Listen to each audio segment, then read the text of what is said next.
আজকে এমন একটা ডিজিজ নিয়ে কথা বলবো যে রোগের চিকিৎসা না করলে কুমিরের চোখের পানির মতো আপনারও চোখ দিয়ে পানি পড়তে পারে। হ্যালো এভরিওয়ান, আমি doctor Mainul Hasan Omi, general physician and lecturer, Shahid Mansur Ali medical college.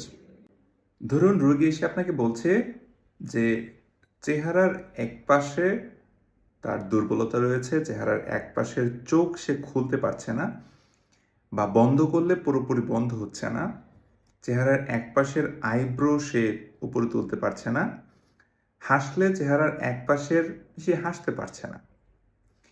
আরও এসে বলবে যে রোগী টেস্ট পাচ্ছে না, রোগী আর চোখ দিয়ে বেশি বেশি পানি পড়ছে, রোগীর মুখ দিয়ে বেশি লালা উৎপন্ন হচ্ছে, রোগীর অল্প শব্দে বেশি বিরক্ত বোধ হচ্ছে, কানে খুব ব্যথা অনুভব হচ্ছে। এই বিষয়গুলো যখন এসে বলবে, আপনার মাথায় অনেকগুলো ডিফারেনশিয়াল ডায়াগনোসিস কাজ করবে।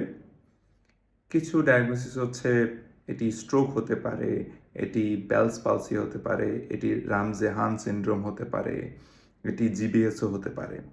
বাট ক্লিনিক্যাল ডায়াগনোসিস করলে সেটি হয় হচ্ছে বেলস পালসি।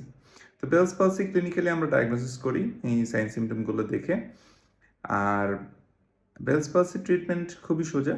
কর্টিকোস্টেরয়েড দিতে হয়, প্রেডনিসোলন, উইদিন 72 আওয়ার্স যদি দেওয়া হয় তাহলে ভালো কাজ করে। আর যদি ট্রিটমেন্ট না করা হয় তাহলে চোখে আলসার হতে পারে, তাকে আমরা কর্নিয়াল আলসার বলে থাকি। আরেকটা জিনিস রোগী এসে বলে, সেটা হচ্ছে রোগী যখন খেতে যায় তখন রোগীর প্রচুর চোখ দিয়ে পানি পড়ে।